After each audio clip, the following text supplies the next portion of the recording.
পশ্চিমবঙ্গ দূষণ নিয়ন্ত্রণ পর্ষদ এবং পশ্চিমবঙ্গ রাজ্য বন উন্নয়ন সংস্থার যৌথ উদ্যোগে রাজ্য সীমান্ত সংলগ্ন 4টি জেলায় ত্রিস্তরীয় সবুজ প্রাচীর তৈরি করার পরিকল্পনা করা হয়।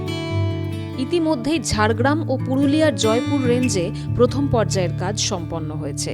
এর পাশাপাশি পুরুলিয়া জেলার মধ্যে কংসাবতী নর্থ ও সাউথ এবং পুরুলিয়া ডিভিশনের বাঘমুন্ডি, রঘুনাথপুর, ঝালদা, বলরামপুর, মানবাজার ও আরও বেশ কয়েকটি রেঞ্জে দ্বিতীয় পর্যায়ে বৃক্ষরোপণের কাজ শুরু হয়েছে। পুরুলিয়া জেলা জুড়ে 485 হেক্টর বৃক্ষরোপণের পরিকল্পনা করা হয়েছিল। এখনো পর্যন্ত সব মিলিয়ে প্রায় 407 হেক্টর জমিতে বৃক্ষরোপণ সম্পন্ন হয়েছে। রাজ্যকে বায়ু দূষণের হাত থেকে রক্ষা করতে এই ত্রিস্তরীয় সবুজ প্রাচীর বা বায়োশিল্ডের রক্ষণাবেক্ষণ, গাছ লাগানো বা গাছের পরিচর্যার জন্য বরাদ্দ করা হয়েছে 3 বছর।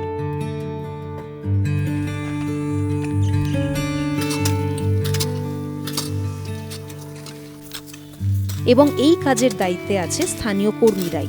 প্রতিদিন তারা উপার্জন করছেন এবং তাদের এই কাজের সময়সীমা যুক্ত হবে পশ্চিমবঙ্গ সরকারের কর্মশ্রী প্রকল্পে।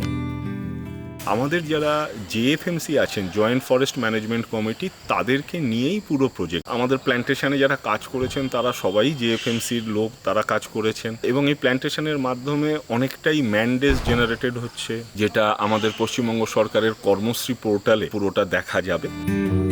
পুরুলিয়া জেলার 3টি ডিভিশনের 5টি রেঞ্জ মিলিয়ে প্রায় 50,360টি বৃক্ষরোপণ করা হয়েছে।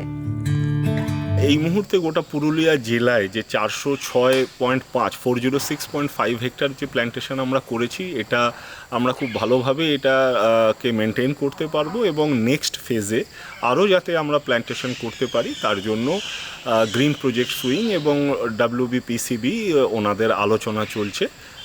আমরা সেইভাবেই এগোতে থাকব। ন্যাশনাল ক্লিন এয়ার প্রোগ্রামের অধীনে রাজ্য সীমান্ত জুড়ে গ্রিন বায়োশিল্ড বা ত্রিস্তরীয় সবুজ প্রাচীর তৈরি করার মূল লক্ষ্যগুলি হল বায়ু দূষণ নিয়ন্ত্রণ ও বাতাসের গুণগত মান উন্নত করা, জলবায়ু পরিবর্তনে উন্নয়ন ও ভূগর্ভস্থ জলস্তরের পুনর্নবীকরণ করা, মাটির ক্ষয় রোধ করা, জীববৈচিত্র্য রক্ষা করা এবং তার পাশাপাশি এই প্রকল্পের মাধ্যমে গ্রামীণ কর্মসংস্থানের উন্নয়ন করা। রাজ্যে বায়ু দূষণ রুখতে পরিকল্পনা অনুযায়ী ধাপে ধাপে বাস্তবায়নের পথে এগিয়ে চলেছে বায়োশিল্ড প্রকল্প।